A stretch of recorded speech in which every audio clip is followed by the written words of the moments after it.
जय श्री राम। बोलो भगवान पुरुषोत्तम श्री राम की जय हो। श्री रामचरितमानस। आगे देवताओं ने नगाड़े बजाए, वे प्रभु के ऊपर फूल बरसाने लगे। जनकपुर के स्त्री पुरुष सब हर्षित हो गए। उनका मोहमय अज्ञान से उत्पन्न मोह सूल मिट गया। खूब जोर से बाजे बजने लगे। सभी ने मनोहर मंगल साज सजे, सुंदर मुख और सुंदर नेत्रों वाली तथा कोयल के समान मधुर बोलने वाली स्त्रियां झुंड की झुंड मिलकर सुंदर गान करने लगे। जनक जी के सुख का वर्णन नहीं किया जा सकता, मानो जन्म का दरिद्री धन का खजाना पा गया हो। सीता जी का भय जाता रहा। वे ऐसे सुखी हुई जैसे चंद्रमा के उदय होने से चकोर की कन्या सुखी होती है। जनक जी ने विश्वामित्र जी को प्रणाम किया और कहा, प्रभु की कृपा से श्री रामचंद्र जी ने धनुष तोड़ा है। दोनों भाइयों ने मुझे कृतार्थ कर दिया। हे स्वामी, अब जो उचित हो सो कहिए। मुनि ने कहा, हे चतुर नरेश, सुनो। यूं तो विवाह धनुष के अधीन था। धनुष के टूटते ही विवाह हो गया। देवता, मनुष्य और नाग सब किसी को यह मालूम है। तदपि जाए तुम करहूँ अब जथा वंश व्यवहारो, बुझवी प्रकुल वृंद गुरु वेद विदित आचारो। तथापि तुम जाकर अपने कुल का जैसा व्यवहार हो, ब्राह्मणों को कुल के बूढ़ों और गुरुओं से पूछकर वेदों में वर्णित जैसा आचार हो वैसा करो। जाकर अयोध्या को दूत भेजो, राजा दशरथ जी को बुला लावे। राजा ने प्रसन्न होकर कहा, हे कृपालु, बहुत अच्छा। और उसी समय दूतों को बुलाकर भेज दिया। फिर सब महाजनों को बुलाया और सब ने आकर राजा को आदर पूर्वक सिर नवाया। राजा ने कहा, बाजार, रास्ते, घर, देवालय और सारे नगर को चारों ओर से सजाओ। महाजन प्रसन्न होकर चले और अपने अपने घर आए। फिर राजा ने नौकरों को बुला भेजा और उन्होंने आज्ञा दी कि विचित्र मंडप सजाकर तैयार करो। यह सुनकर वे सब राजा के वचन सिर पर धरकर और सुख पाकर चले। उन्होंने अनेक कारीगरों को बुला भेजा जो मंडप बनाने में कुशल और चतुर थे। उन्होंने ब्रह्मा की वंदना करके कार्य आरंभ किया और पहले सोने के केले के खंभे बनाए। हरी हरी मणिये, पन्ने के पत्ते और फल बनाए तथा पदराग मणियों यानी माणिक के फूल बनाए। मंडप की अत्यंत विचित्र रचना देखकर ब्रह्मा का मन भी भूल गया। बांस सब हरी हरी मणियाँ पन्ने के सीधे और गांठों से युक्त ऐसे बनाए जो पहचाने नहीं जाते थे कि मणियों के है या साधारण है। सोने के सुंदर नागबेल, पान की लता बनाई जो पत्तों से ऐसी मालूम होती थी कि पहचानी नहीं जाती थी। उसी नागबेल के रचकर और पचिकारी करके बंधन यानी बांधने की रस्सी बनाई। बीच बीच में मोतियों के सुंदर झालरे हैं। माणिक, पन्ने, हीरे और फिरोजे इन रत्नों को चीर कर, कोर कर और पचिकारी करके इनके लाल, हरे, सफ़ेद और फिरोजी रंग के कमल बनाए। भोरे और बहुत रंग के पक्षी बनाए जो हवा के सहारे गूंजते और कूदते थे। खंभों पर देवताओं की मूर्तियां गढ़कर निकाली जो सब मंगल द्रव्य लिए खड़ी थी। गजमुक्तों के सहज ही सुहावने अनेकों तरह के चौके पुराए। नीलमणि को कोर कर अत्यंत सुंदर आम के पत्ते बनाए। सोने के और आम के फूल और रेशम की डोरी से बंधे हुए पन्ने के बने फूलों के गुच्छे सुशोभित है। ऐसे सुंदर और उत्तम बंधनवार बनाए मानो कामदेव ने फंदे सजाए हो। अनेकों मंगल कलश और सुंदर सुंदर ध्वजा, पताका, पर्दे और चंवर बनाए जिसमें मणियों के अनेकों सुंदर दीपक है। उस विचित्र मंडप का तो वर्णन ही नहीं किया जा सकता। जहि मंडप दुलहिन बिदेहि, सोबर ने असीमति कवि के ही। जिस मंडप में श्री जानकी जी दुल्हन होगी, किस कवि की ऐसी बुद्धि है जो उसका वर्णन कर सके। दुल्हु राम रूप गुण सागर, शोभितानु तिहु लोक उजागर। जिस मंडप में रूप और गुणों के समुद्र श्री रामचंद्र जी दुल्हे होंगे, वह मंडप तीनों लोकों में प्रसिद्ध होना ही चाहिए। जनक जी के महल की जैसी शोभा है, वैसी ही शोभा नगर के प्रत्येक घर की दिखाई देती है। उस समय जिसने तिरहुत को देखा, उसे 14 भुवन तुच्छ जान पड़े। जनकपुर के नीच के घर भी उस समय जो संपदा सुशोभित थी, उसे देखकर इंद्र भी मोहित हो जाता था। बसई नगर जहि लक्षी करी, कपट नारी बर बेसु। तेहपुर के शोभा कहत, सुक चही शारद सेसु।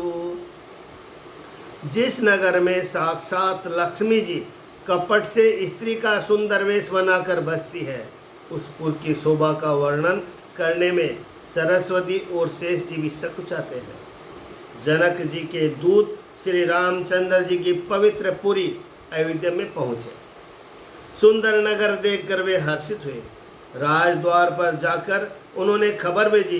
राजा दशरथ जी ने सुनकर उन्हें बुला लिया। करी प्रणाम तिन पाती दीन्ही, मुदित महिप आपू उठी लीनी। दूतों ने प्रणाम करके चिट्ठी दी। प्रसन्न होकर राजा ने स्वयं उठकर उसे लिया।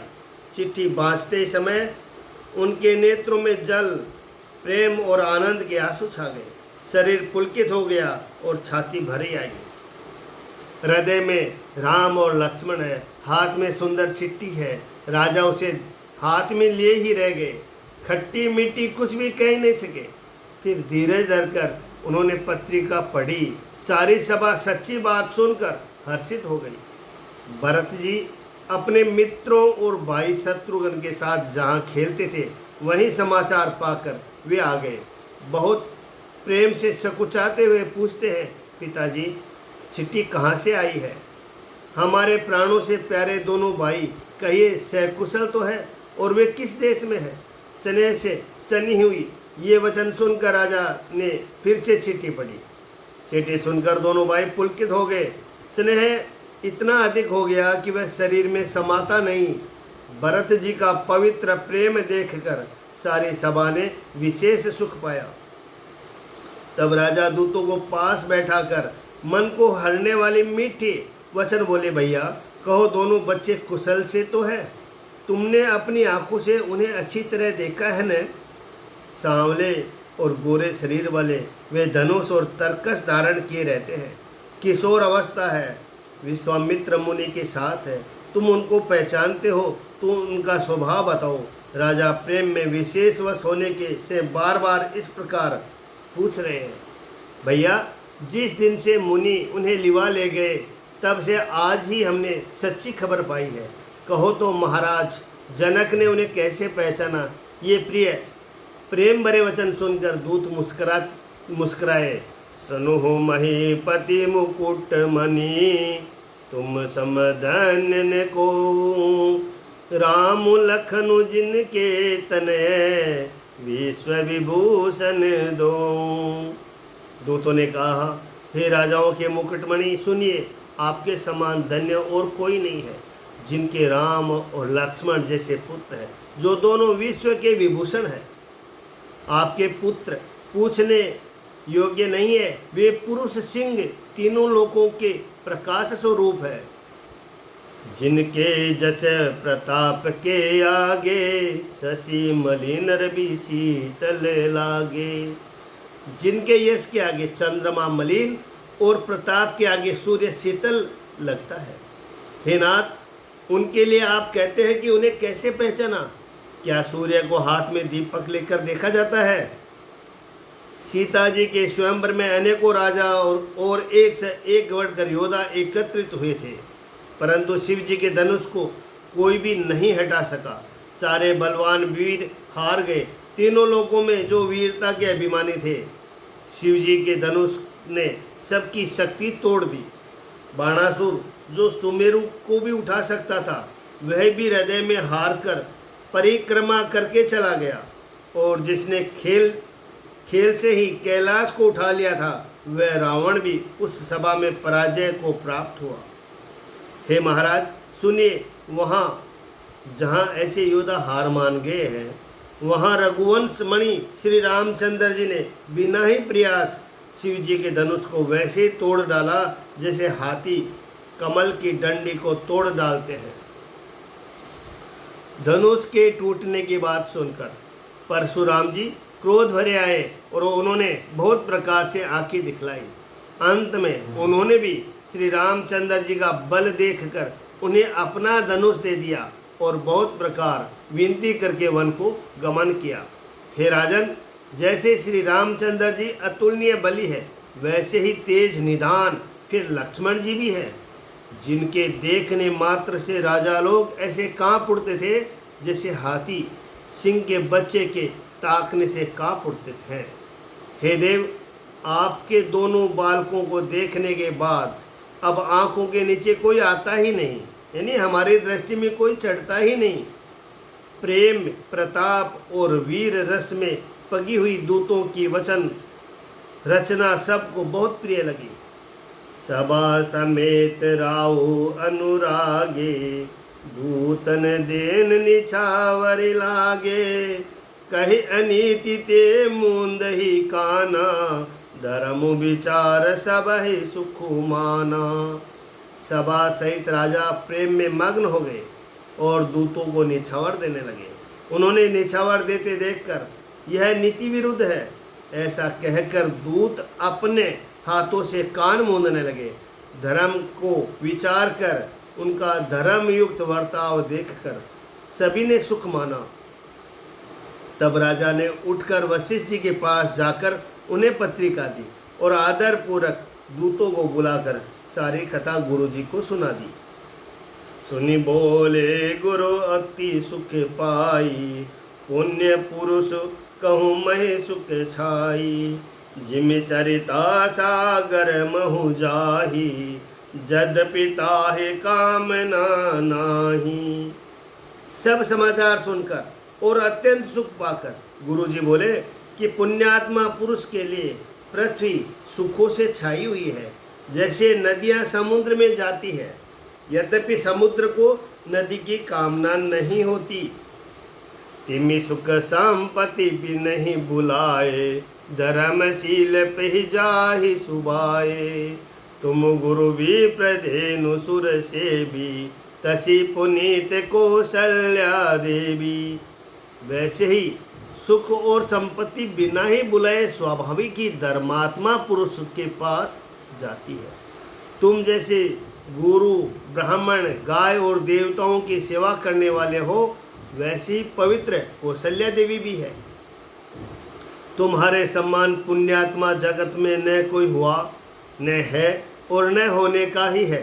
हे राजन, तुमसे अधिक पुण्य और किसका होगा, जिसके राम सरी के पुत्र है और जिसके चारों बालक वीर, विनम्र, धर्म का व्रत धारण करने वाले और गुणों के सुंदर समूह है, गुणों के सुंदर समुद्र है। तुम्हारे लिए सभी कालों में कल्याण है। अतः डंका बजाकर बारात सजाओ और जल्दी चलो। गुरु जी के ऐसे वचन सुनकर हे नाथ बहुत अच्छा कहकर सिर नवाकर दूतों को डेरा दिलवाकर राजा महल में गए। राजा ने सारे रनिवास को बुलाकर जनक जी की पत्रिका बाँचकर सुनाई। समाचार सुनकर सब रानियां हर्ष से भर गई। राजा ने फिर दूसरी सब बातों को जो दूतों के मुख से सुनी थी वर्णन किया। प्रेम में प्रफुल्लित हुई रानियां ऐसे सुशोभित हो रही है जैसे मोरनी बादलों की गरज सुनकर प्रफुल्लित होती है। बड़ी बूढ़ी और गुरुओं की स्त्रियां प्रसन्न होकर आशीर्वाद दे रही है। माताएं अत्यंत आनंद में मग्न है। उस अत्यंत प्रिय पत्रिका को आपस में लेकर सब हृदय से लगाकर छाती शीतल करती है।